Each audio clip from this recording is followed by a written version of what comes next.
Ay, Oh, Ben! hello po. Akala ko nagtitinda ng yelo dito.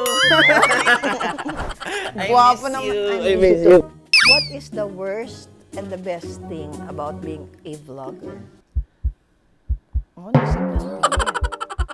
Nagtatrabaho naman ako kahit tulog ako. Kawawa naman. Meron ka bang bad experience? Ala, di ko pa na-open up to. Feeling mo nauubusan ka na ng ideas? Ubus na po ako. Oh, Nung Ben. na-burnout ako, parang I don't wanna be here anymore. Parang ganun. Parang wala na siyang sense. Feeling mo ba na totoo na ang feelings ni Miu para sa'yo?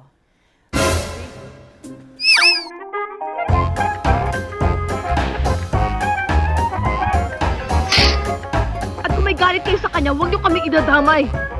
Dahil kung hindi niyo kailangan ng asawa, kailangan namin ng ama! Lagi kong inuungkat ang nakaraan, kaya siguro nahihirapan akong harapin ang kasalukuyan.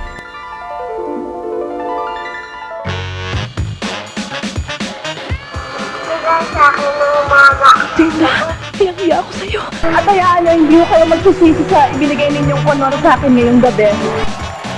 Bakit ba gusto niyo lahat na lang ng gusto ninyo ang masusunod? Well, if you're ready, I am.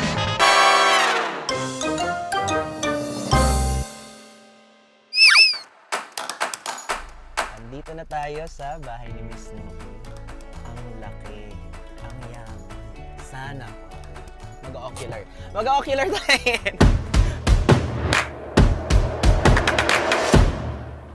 What's up guys? Benedict here. It's been a while. I'm so excited dahil hawak ko tong camera ni Miss Nuki. Pwede kong gawin kahit ano. I-raid natin ang bahay niya today. Tara, punta tayo. Excited na ako. Matagal ko nang di nakikita si Miss Nuki. At miss na miss ko na siya. Sa wakas. Ay! Oh, Ben! Hello po! Akala ko nagtitinda ng yelo dito.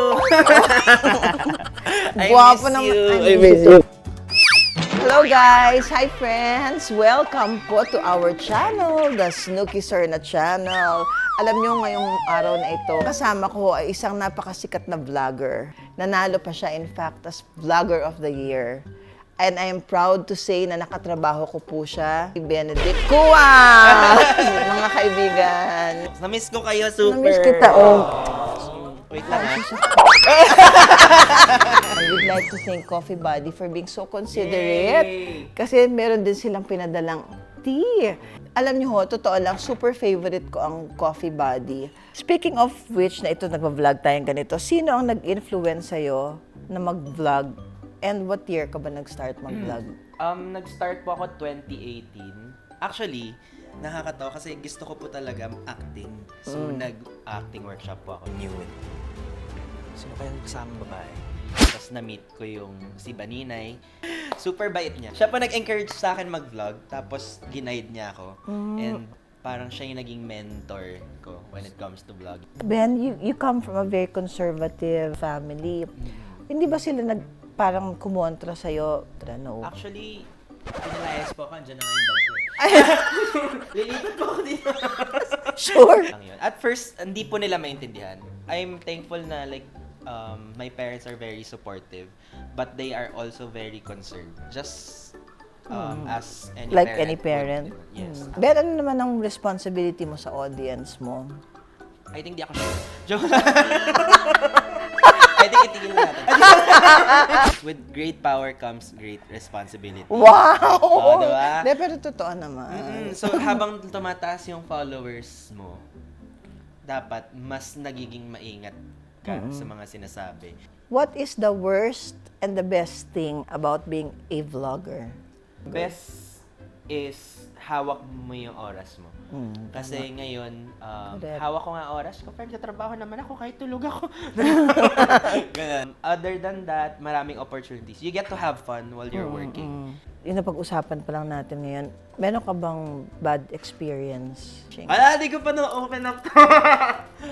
Ala, baliw. Lakas na. Natawa ako sa kinilos ko. 2 years ago, parang naka-receive ako ng sobrang daming hate, especially on Twitter because of the Christine Dacera issue. Na bash po ako doon. Kasi akala nila nag-spread ako ng wrong information on purpose. parang nung nagkaroon ng issue, akala nila nakikisaw-saw po ako and then lumaki yung issue. But hindi alam ng mga tao na actually yung close friend nung namatay, nag-reach out sa akin. So parang as someone who heard na may ganung nangyari, na-overwhelm ako, nag-tweet agad ako na bakit may ganito nangyari. Kaya ka nakapag-react. Yes, and it spread like wildfire. Nag-trend talaga siya even internationally. Eh, Sabi ko, kasi- "Wala nangyari." Admittedly, may pagkakamali din po ako nun. Kasi nga, parang may nagsumbong and since nagsumbong sa akin, Naging emotional ka. Nainis ako, naging emotional ako. So, kung ano-ano yung mga tinweet ko, which was my fault and I admit that. But I did not Expect. that much hate. Pumasok po siya sa isip ko, parang, masama ba akong tao? Natanong mo tuloy yung sarili mo na... in the intention of wanting to help, iba yung nangyari. Ganun. Nag-develop ko ba ng anxiety noong 2020, nung mga panahon ng Yes. sobrang kasagsagan ng pandemya? Yun po yung sobrang... Before kasi pag na-anxious ako, when something happens, may nagtitrigger. Parang dumating sa point na nothing's happening and I'm still anxious and nagmamanifest siya sa body ko. You think na burnout ka? Super burnt out, seared. Ayan, Yung oo. parang, Naku, hala, what parati if ko- walang manood? Yung ganun. Correct. Ako parati ka nafe-feel. Nag-shoot ka everyday. Dedicated ka talaga sa vlog mo. Hindi ka ba na pupunta sa moments na parang feeling mo na uubusan ka na ng ideas? Ubus na po ako. Maraming beses po ako na wala ng idea. Tapos parang iniisip ko. Before kasi, my job is the sole validation of my existence. Nung na-burnout ako, parang I don't wanna be here anymore. Parang ganun. Parang wala na siyang sense. Ta-na-na-na. Alam mo na, kasi nag-grieve pa rin ako ngayon. I'm Gusto ko sorry to i-acknowledge, hear yeah, thank you. Gusto ko i-acknowledge yung death ng kapatid ko si Anton.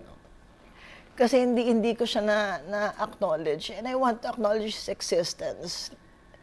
And I thank everybody who condoled with us, who now na-realize ko how great a person my brother was when he was still alive. Yun nga lang ang that you appreciate the person while he or she is still around.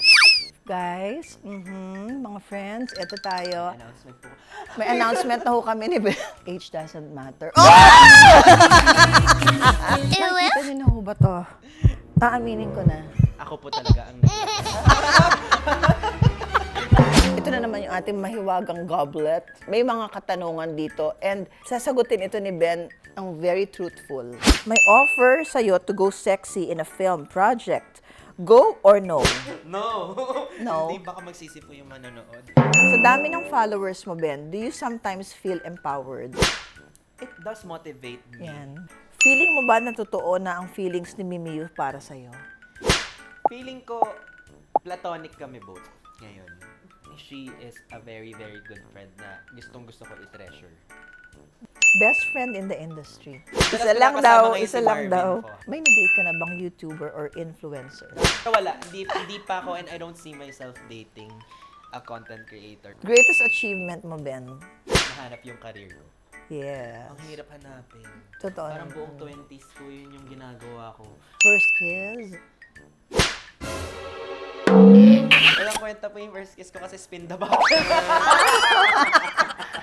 Friends, ngayon po nandito tayo sa ating Patalinuhan Challenge. Oh! Alam nyo, itong mga tanong na to, napakahihirap. Sasagutin ho namin. Unahan kami dito sa bell. Pa-follow up ng PM2. Oh, di ba? Tapos, kung sino maunang mag-bell, yun ang sasagot sa tanong. Are you matalino Di ba? po ako sure. Are you matalino? Sometimes. Let's find out. Pamilya ay si Carla Estrada. Pangilang pangulo si Joseph Estrada. 14. 22? 13! Saan nagaling yung 40? Nagsimula bilang child star. Siya ay part ng grupong Triplets. Ano sa English ang maliit na libro? Go! Booklet. Ang panganay, si Claudine naman ay bunso. Pangilang anak, si Julia Barreto. Yes. Pangalawa? Galing! Ito ng Starstruck Kids. Sino naman ang ex ni Bea Alonso na ang ghosting daw? Gerald Anderson. Showbiz na showbiz. Employment rate in the Philippines averaged 8.42% from 1986 until 2022. Sinong vlogger ang pinansagang mother of labor and employment? Donalyn ba yan? Nakita ko lang yon. My friends ka. Ang asawa ni Mario de Vera ay si Ding Dong Dantes. Sino naman ang bunsong kapatid or sidekick ni Darna? Si Ding. Ang tawag ni John Lloyd Cruz kay Bea ay Basha. Ano naman ang tawag sa farm ni Bea? Piati Firma. Ben ang kumanta ng kantang Araw-Araw. Anong bansa ang may bandilang 3 stars sa The Sun? Philippines. Ginawa ni Sunshine Nation ang role na Pirena, ang reyna ng Hatoria sa Encantadia. Ano naman ang tawag sa Northeast Wind? Amihan. Sa response sa starting over again, I deserve an explanation, I deserve an acceptable reason. Tanong, ano naman ang, sa Tagalog ang acceptable? Katanggap-tanggap. Kung ano sa K-drama, anong coffee ang meron tayo ngayon? Ano? Ah, Coffee Buddy, PH. Sa ng kantang Jopay ng mayonnaise, sino naman ang leader ng sex bomb? Rochelle? Pangilinan? Yes. Si siya ay Asia's Nightingale. Saang continent matatagpuan ng France? Europe. Ang birthday ni Harvey Evangelista ay February 14. Kailan naman ang birthday ni Jose Rizal? June 19. Konti!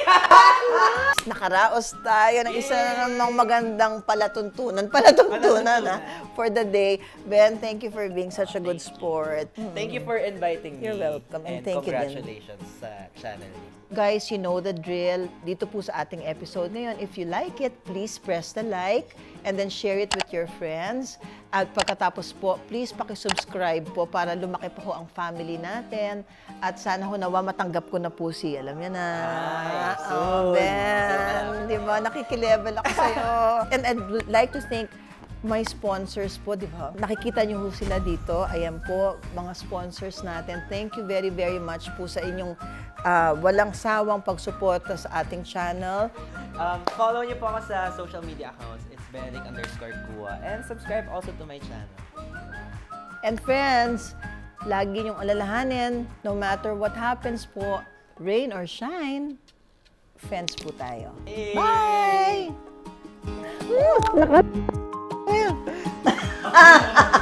Okay yan. Sa editing na lang.